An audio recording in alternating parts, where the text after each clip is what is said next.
नमस्कार. चला आज थोडे टाइम ट्रॅव्हल करूया. तब्बल 70 वर्ष मागे सप्टेंबर 1953 मध्ये आपण अखंड ज्योती मासिकाच्या एका जुन्या अंकातून काही कालातीत ज्ञान मिळवणार आहोत. युग ऋषी पंडित श्रीराम शर्मा आचार्यजी यांनी लिहिलेलं हे ज्ञान आजच्या काळातही तितकंच महत्त्वाचं का आहे हेच आपण पाहणार आहोत. चला तर मग हा ज्ञानाचा खजिना उघडून बघूया. आपल्या या प्रवासाची सुरुवात होते एका खूप सुंदर आणि तितक्याच शक्तिशाली वैदिक सूत्राने. कानांनी शुभ ऐका, डोळ्यांनी शुभ पहा आणि आपण शुभ शब्द बोलूया. खरं तर बघा ना, हे एकच वाक्य सकारात्मक जीवनाचा किती सोपा मार्ग दाखवतं. बरं, तर आजच्या आपल्या या चर्चेत आपण या 6 महत्त्वाच्या मुद्द्यांवर नजर टाकणार आहोत.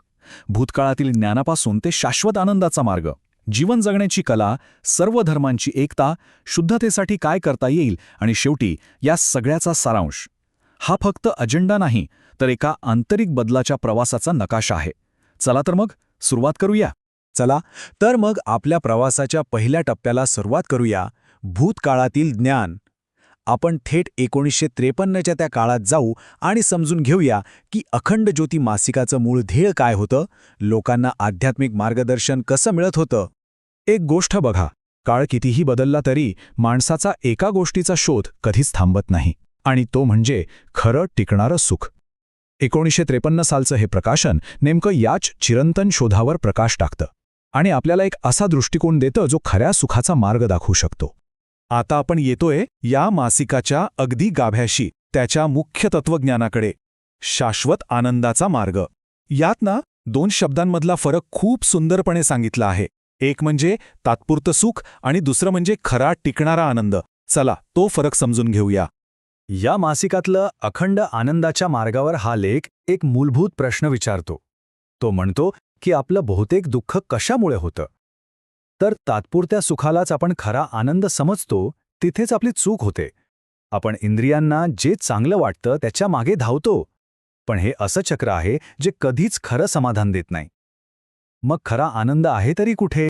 इथे बघा, सुख आणि आनंद या 2 गोष्टींमधला फरक किती स्पष्टपणे मांडला आहे. सुख म्हणजे काय? जे आपल्याला बाहेरून मिळतं, इंद्रियांना मिळतं. ते तात्पुरतं असतं आणि अनेकदा संपल्यावर निराशाच हाती लागते. याउलट आनंद ही एक आतून येणारी भावना आहे, एक आंतरिक अवस्था जी बाहेरच्या परिस्थितीवर अवलंबून नसते. आणि मग येतं अखंड आनंद. म्हणजे काय?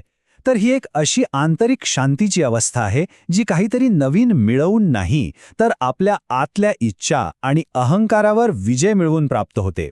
म्हणजे बाहेर काहीही हो, आतली शांती ढळत नाही. हेच खरं तर आध्यात्मिक जीवनाचं अंतिम ध्येय आहे. बरं, हे तत्वज्ञान ऐकायला तर खूप छान वाटतंय, पण प्रश्न हा आहे की याला रोजच्या जीवनात कसं आणायचं.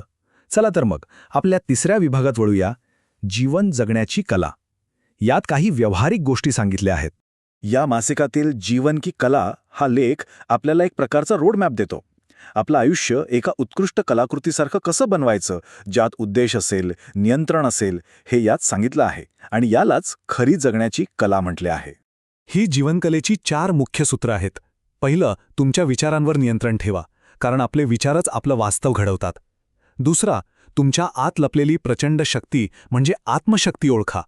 तिसरं, छोट्या छोट्या इच्छांऐवजी एका मोठ्या उदात्त ध्येयासाठी जगा, त्यात खरं समाधान आहे.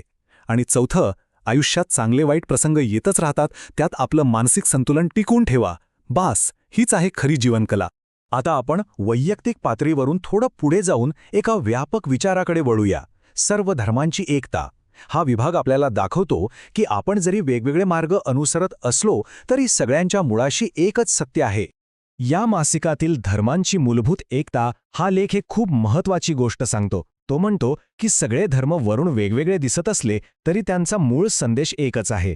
मतभेद हे वरवरचे आहेत, पण सगळ्यांचा उद्देश मानवाचं भलं करणं हाच आहे. बघा, सगळ्या आध्यात्मिक मार्गांचा पाया एकच आहे. ध्येय काय? तर आत्मसुधारणा आणि चेतनेची उन्नती. बाहेरचे विधी, पूजार्चा हे त्या एकाच ध्येयापर्यंत पोचण्याचे वेगवेगळे रस्ते आहेत. संघर्ष तेव्हा होतो जेव्हा आपण मूळ तत्व विसरून फक्त रूढी परंपरांना धरून बसतो. खरी श्रद्धा ही दुसऱ्यांवर टीका करण्यात नाही, तर आपल्या चांगल्या कर्मांमधून दिसते. बरं, आत्तापर्यंत आपण मोठ्या मोठ्या तत्वज्ञानाबद्दल बोललो, पण आता एका अशा उदाहरणाकडे वळूया जे अगदी ठोस आहे. शुद्धतेसाठी कृतिशील पावले. हे आपल्याला दाखवतं की मोठे विचार आपल्या रोजच्या छोट्या छोट्या निवडींशी कसे जोडलेले असतात.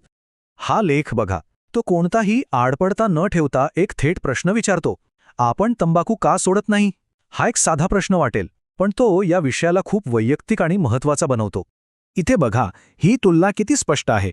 एका बाजूला तंबाखू सेवनाचे परिणाम, पैशांचा अपव्यय, आजारपण, इच्छाशक्ती कमकुवत होणं, आणि दुसऱ्या बाजूला ते सोडण्याचे फायदे, पैशांची बचत, चांगलं आरोग्य आणि मजबूत मानसिक निश्चय.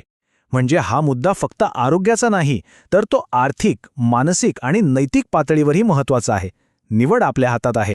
आणि इथेच या लेखाचा खरा संदेश दडलेला आहे. कोणतीही वाईट सवय सोडणं हे फक्त आरोग्यासाठी चांगलं नाही, तर ते आत्मनियंत्रणाचं एक मोठं आध्यात्मिक पाऊल आहे. स्वतःवर विजय मिळवण्याची ही सुरुवात आहे. तंबाखू हे फक्त एक उदाहरण झालं.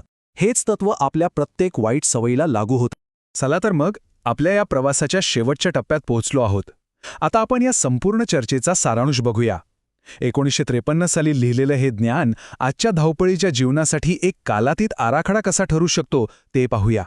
तर या सगळ्या चर्चेचा सार काय? 4 मुख्य गोष्टी लक्षात ठेवण्यासारख्या आहेत. 1. खरा आनंद बाहेर नाही, आपल्या आत आहे. 2. आपल्या विचारांवर नियंत्रण मिळवणं हीच जगण्याची खरी कला आहे. 3. सगळे प्रामाणिक आध्यात्मिक मार्ग एकाच सत्याकडे जातात. आणि 4. आध्यात्मिक प्रगतीसाठी मोठमोठ्या गोष्टींची नाही, तर रोजच्या जीवनातल्या छोट्या पण शुद्ध कृतींची गरज असते. हाच या कालातीत ज्ञानाचा गाभा आहे. आणि आता जाता जाता एक प्रश्न. हे ज्ञान आहे 1953 सालचं, म्हणजे 70 वर्षांहून अधिक जुनं. पण यात सांगितलेल्या गोष्टी, मला सांगा, आजच्या जगात, आजच्या काळात यातलं कोणतं तत्त्व आपल्याला सगळ्यात जास्त गरजेचं वाटतं? यावर नक्की विचार करा. धन्यवाद.